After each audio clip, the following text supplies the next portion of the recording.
Now, there's a constant debate about which business activities are going to be most disrupted by generative AI. But according to a survey published this week, it's likely to be legal services, with more than 85% of legal operations professionals predicting that most law departments and law firms will be using generative AI substantially during the next 3 years. Well, that study was done by Icertis, an AI business whose platform is used by customers, including Mercedes-Benz and Microsoft, to streamline their contracting processes. Well, joining me now to talk about this is Monish Darda. He's founder and Chief Technology Officer at Icertis. Monish, good to see you this morning. I mean, a lot of your business comes from applying AI solutions to legal contracts. Can we be sure you weren't leading survey participants here?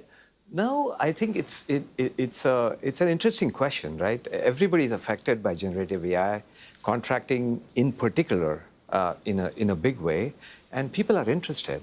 I think it's very interesting to see how people perceive generative AI. The perception is important because perception translates into action, and that's what the survey shows. It's incredible that people are seeing this technology as a big opportunity and are stepping up. And we are seeing this in our customers, which are global customers, enterprise customers. They're seeing this opportunity as a way to transforming their business, really.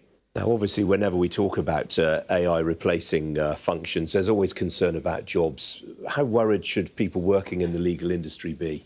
It's very interesting. You know, the industrial revolution happened right here in the UK, and look at where it took the world.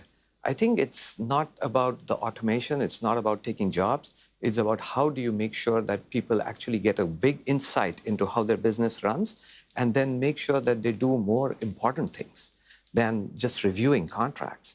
And contracts are messy, right? It's the legal language. It's very hard to understand sometimes. And we're not talking about an NDA here, which is one pager. We're talking about M&A contracts. We're talking about procurement contracts. They run in like 400 pages sometimes.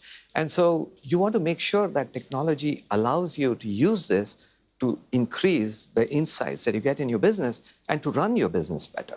And that's what we do. I mean, you've got customers all over the world who are using the technology. Which sectors are you seeing taking up your services most rapidly? I think it's all over the board because this is a horizontal solution, right? So it's healthcare, it is high tech, it is BFSI, financial institutions, banks, it's even IT services. Across the board. So 30 of the top Fortune 100 companies in the world, some of the largest companies in the world, use Icertis, and their business runs on Icertis. And what's the business model? How do you charge people? Is it on a one-off basis, or do you sell them an annual license? How does it work?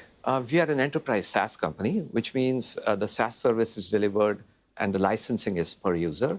And we usually have multi-year contracts, and we provide a service that includes implementations, which partners like PwC deliver, and Accenture, they deliver that service to the customer. So that's the model. And the name of the game really is recurring revenues.